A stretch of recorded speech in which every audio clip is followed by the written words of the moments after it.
Hola, soy la doctora Cristina Tejera. En el vídeo de hoy vamos a hablar sobre los monitores continuos de glucosa. Hasta hace poquito tiempo teníamos dos herramientas fundamentales para ayudar a las personas con diabetes a organizar con su tratamiento y que tuvieran el mejor control posible. Por un lado, los controles de glucemia capilar, que son los controles que se realizan en el dedo, que se pueden realizar antes de las comidas, después de la comida, o bien antes de acostarse o en cualquier otro momento del día. Hay numerosos dispositivos para la realización de glucemia capilar, todos deben cumplir con la norma ISO en cuanto a exactitud, incluso algunos de ellos llevan incorporado un transmisor de forma que pueden compartir los datos con algunas aplicaciones de móviles que permitan al paciente gestionar su diabetes y también compartir esos datos con su profesional sanitario.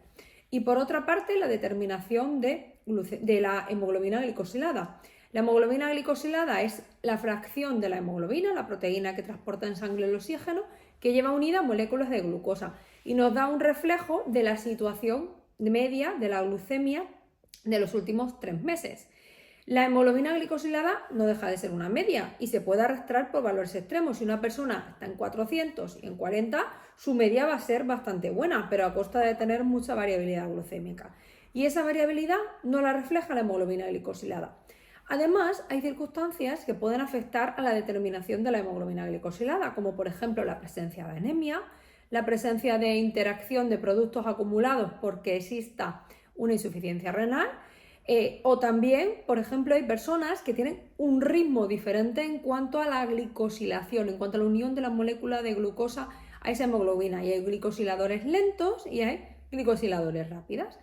Recientemente, de la confluencia del Internet de las cosas con la evolución de las herramientas digitales a la diabetes, han surgido los sensores continuos de glucosa, que no son de ahora, de 2024, sino que ya llevamos trabajando con ellos muchos años y que se han ido perfeccionando, de forma que los sensores actuales son cada vez más precisos, cada vez más pequeños y con unos precios cada vez más asequibles, que realmente ha sido el factor que han hecho que su uso se democratice y son ahora mismo una herramienta básica para todas las personas con diabetes y para los profesionales sanitarios que trabajamos con personas con diabetes.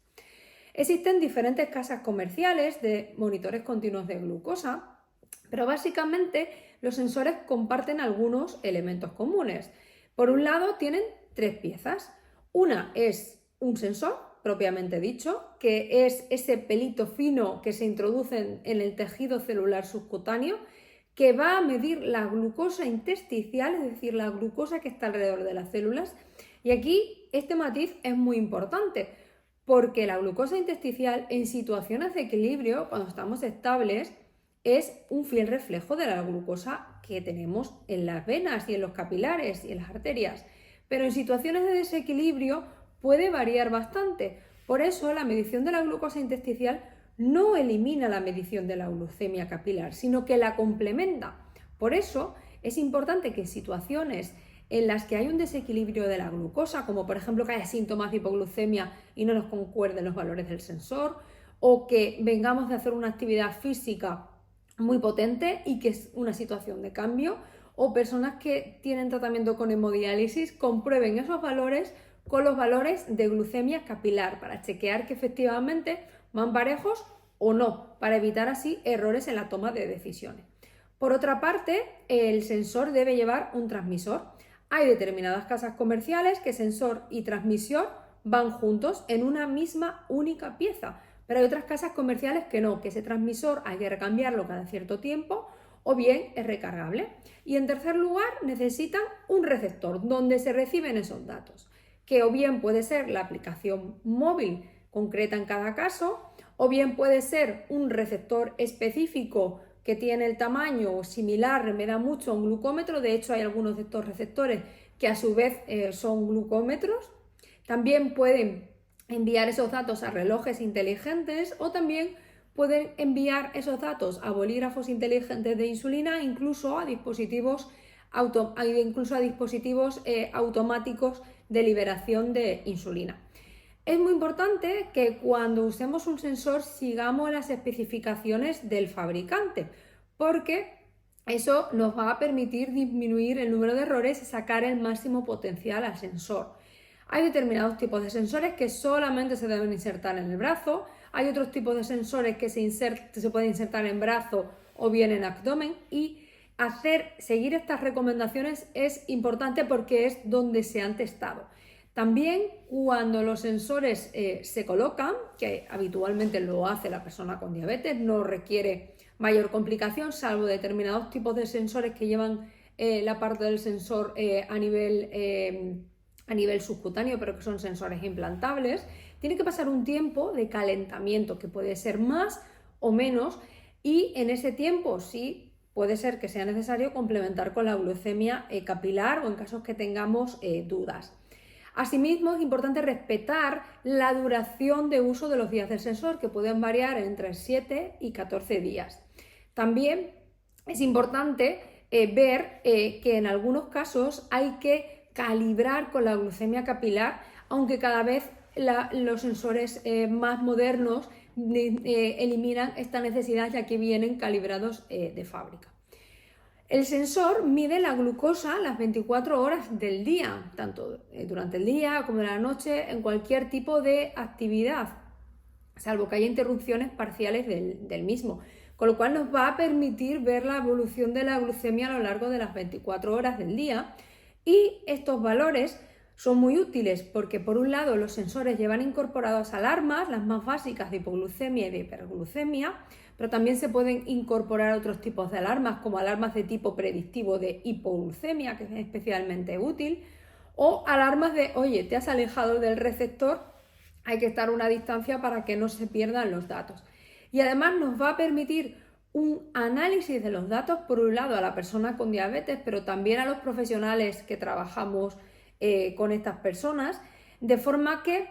se crea ahora una descarga nueva. Digamos que hemos abandonado las tradicionales libretas, y esa descarga sistematizada de datos es lo que se llama perfil ambulatorio de glucosa, del inglés AGP. Cuando analicemos un AGP es importante ver que haya una calidad mínima de los datos, y es que el tiempo de uso del sensor debe ser superior al 70%, incluso hay algunos trabajos que dicen que incluso debe ser superior. Antes teníamos dos tipos de monitorización. Por un lado, la monitorización flash, que obligaba a escanear al paciente, y por otro lado, la monitorización continua. Sin embargo, ahora mismo con las últimas actualizaciones, todo se puede considerar monitorización continua de glucosa, y ya el número de escaneos no se considera un factor determinante de la calidad de los datos. Dentro de ese perfil ambulatorio de glucosa podemos distinguir lo que se llama el tiempo en rango, que es el tiempo entre 70 y 180, que es la barrita verde, que queremos que cuanto más tiempo en verde sea mejor. También podemos ver los tiempos por debajo de rango, los tiempos en hipoglucemia por debajo de 70 y 54, y podemos ver los tiempos por encima de rango a partir de 180 y 250, y hacer análisis de hipoglucemias, de patrones de hiperglucemia, de patrones de variabilidad glucémica, y nos da mucha información. ¿Cuáles son las condiciones de financiación actuales por el sistema sanitario público en nuestro país, en España? Pues por un lado, personas con diabetes tipo 1, personas con diabetes tipo 3C, que no es ni tipo 1 ni tipo 2, la secundaria patologías pancreáticas,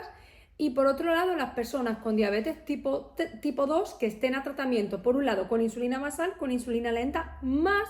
al menos 3 dosis de insulina rápida a lo largo del día. Además, el uso de los sensores para nosotros es una herramienta básica, y también es una herramienta básica de autogestión para las personas con diabetes, y puede ser muy útil también en el caso de personas con diabetes que por el motivo que sea sean dependientes, ya que algunos de estos sensores tienen transmisión a otras aplicaciones, de forma que pueden tener cuidadores que estén pendientes de esa glucemia. Pero es importante que su uso se acompañe de educación diabetológica, por un lado para hacer un correcto uso del sensor, y por otro lado para hacer una correcta interpretación de datos que en definitiva nos lleve a tomar mejores decisiones. Es verdad que los sensores pueden tener aspectos negativos, ya que, bueno, pues hay personas que no les puede gustar porque ahora en verano, sobre todo, las personas más jóvenes, bueno, pues siempre les gusta ir con la ropa más ligera, y hay veces que eso les puede recordar un poco la enfermedad, pero aconsejamos intentar mantenerlos porque son una herramienta muy útil. Y también hay que estar atentos a posibles alteraciones que puedan producir en la piel, ya que hemos detectado que algunos de los monitores continuos de glucosa pueden producir ciertas reacciones alérgicas y es importante comentarlo con tu equipo sanitario para valorar el cambio a otro sensor. Si te ha gustado mi vídeo, dale like y suscríbete a mi canal.